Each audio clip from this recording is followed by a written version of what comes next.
Sucker punch somebody on a sidewalk, carjacking old lady at a red light, pull a gun on the owner of a liquor store. You think it's cool, act a fool if you like.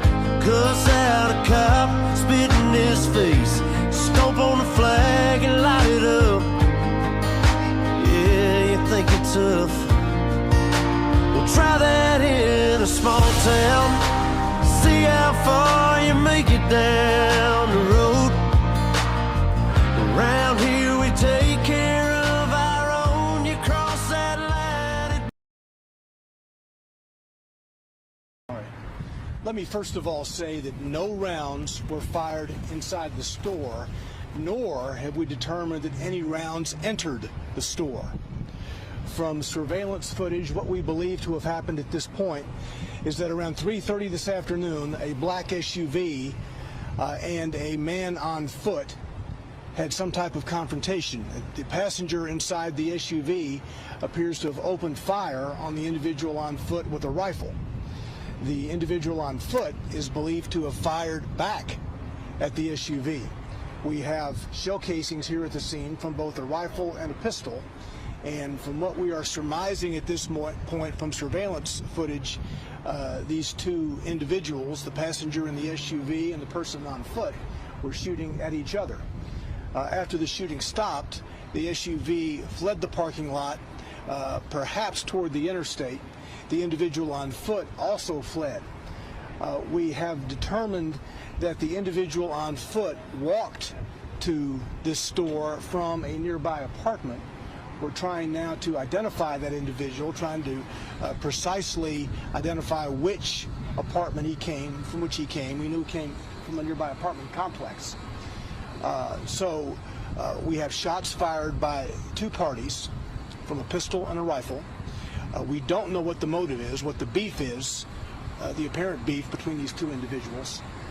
No shots were fired inside the store and no rounds entered the store. We do see two bullet defects on the outside.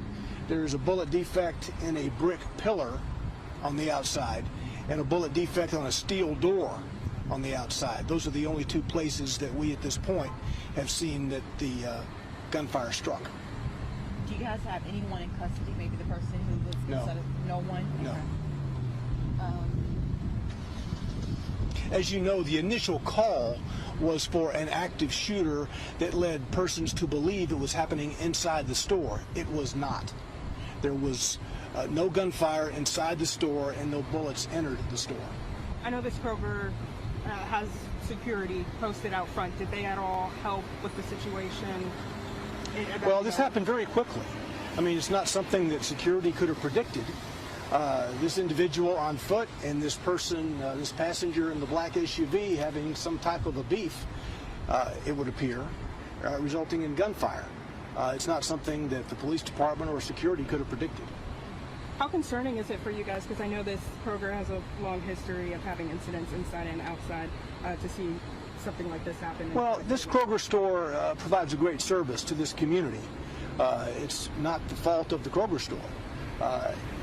Oftentimes you see individuals armed with weapons who intend on doing harm come to public parking lots. That's what's concerning.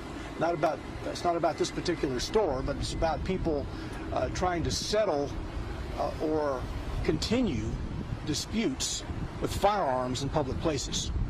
Knowing that this took place in this open parking lot, so with people walking in and outside of the building, thankfully no one was hurt. What would you say in regards to that? Well, it is troubling that these persons would come to a public place like a grocery store and carry out their dispute. We are fortunate that given the rounds that were fired, that none entered the store and that no innocent person was hit. Things like this just shouldn't happen period, much less in a public place like this. What time did you guys get that shots fired off? I believe it was at 3:27, right around 3:30. Any idea of how long Kroger will be closed? I do not. I would refer you to Kroger on that.